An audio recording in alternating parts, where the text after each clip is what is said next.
এখন যে কোনো একটা ইম্পর্টেন্ট ডিসিশন নিতে যাচ্ছেন, আমরা অধিকাংশ সময় চিন্তা করি আচ্ছা এটা করলে এটা হবে, সো এরপরে কি আমরা একবার চিন্তা করি যে আমি এটা করলে এটা হবে।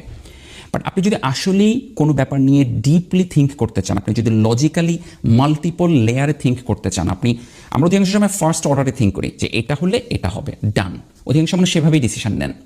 বাট আপনি যদি আরও একটু গভীরে গিয়ে ডিসিশন নিতে চান, আরও অ্যাডভান্সড লেয়ারে অ্যাডভান্স লেভেলে ডিসিশন নিতে চান, অ্যাটলিস্ট এরপরে কি এই কোয়েশ্চেনটা 3বার করবেন নিজেকে। And this is the basis to form logical thinking, and logical thinking is very important. So speaking of logical thinking, next হ্যাবিটটা ইটস অ্যাবাউট অ্যানাদার থিঙ্কিং, এবং সেটা হচ্ছে নেগেটিভ থিঙ্কিং। কারণ থিঙ্কিং নিয়ে যেহেতু আমরা কথা বলছি, থিঙ্ক করতে করতে একটা সময় তো আমরা লজিক্যালি থিঙ্ক করতে পারি না, আমরা ইললজিক্যালি নেগেটিভ স্পেসে চলে যাই, নেগেটিভলি অনেক কিছু চিন্তা করতে থাকি। সো এই নেগেটিভ থিঙ্কিংটাকে, এটা কিন্তু একটা দুষ্ট চক্রের মতো, একটা সাইকেলের মতো। একবার যদি আপনি নেগেটিভ থিঙ্কিংয়ের লুপে পড়ে যান, দেখবেন যে বারবার করে আপনি সেই চক্রে ঘুরপাক খাচ্ছেন।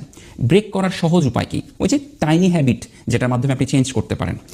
যখনই আপনার মন কোনো একটা নেগেটিভ কোনো বিষয় নিয়ে আপনি চিন্তিত, যে কোনো ছোট একটা কাজ করুন। ছোট কাজ বলতে আমি কী বোঝাচ্ছি? নিজের ডেস্কটা একটু গুছালেন, কিচেনে গিয়ে 2টো প্লেট ধুলেন, বাসার যে গাছে পানি দিলেন, ছোট ছোট কাজ।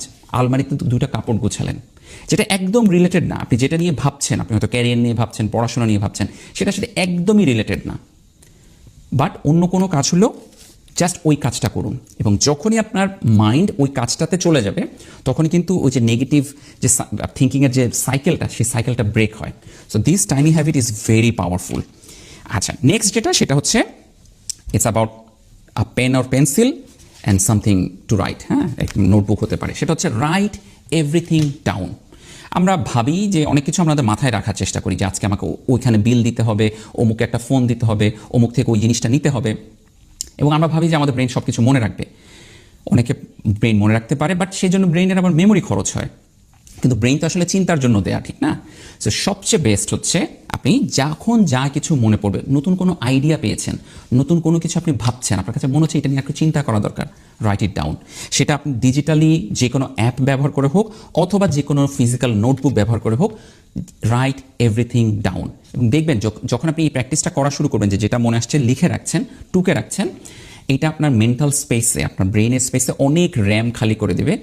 তখন দেখবেন যে আপনি অনেক মেন্টাল ক্ল্যারিটি পাচ্ছেন। অনেকেই ভাবেন যে আমার মাইন্ড সবসময় অকুপাইড হয়ে থাকে, মাইন্ডের মধ্যে ক্ল্যারিটি নাই কেন? হ্যাঁ, কেন সবসময় কেন যেন একটা কুয়াশাচ্ছন্ন, একটা ধোঁয়াচ্ছন্ন ব্যাপার কেন? অধিকাংশ কারণ হচ্ছে এইটা। আপনি যদি এই হ্যাবিটটা প্র্যাকটিস করা শুরু করেন, যে সব কিছু আমি লেট ইট গো করে লিখে রাখবো আরেক জায়গায়, তাহলে দেখবেন যে আপনার মেন্টাল ক্ল্যারিটি অনেক ইমপ্রুভ